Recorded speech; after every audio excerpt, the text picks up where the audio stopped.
उद्या 15 फेब्रुवारीला रविवारी आहे महाशिवरात्र.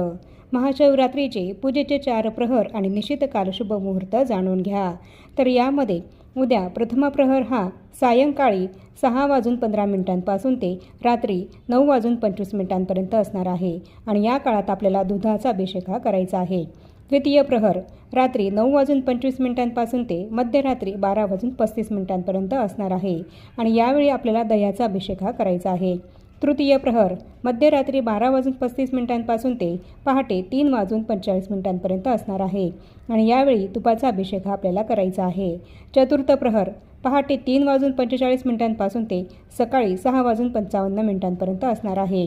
यावेळी आपल्याला मधाचा अभिषेक करायचा आहे आणि विशेष निश्चित काळ शुभ मुहूर्त असणार आहे 15 फेब्रुवारीच्या मध्यरात्री 12:09 ते रात्री 1 वाजेपर्यंत. या काळात केलेली पूजा ही अत्यंत शुभ मानली जाते.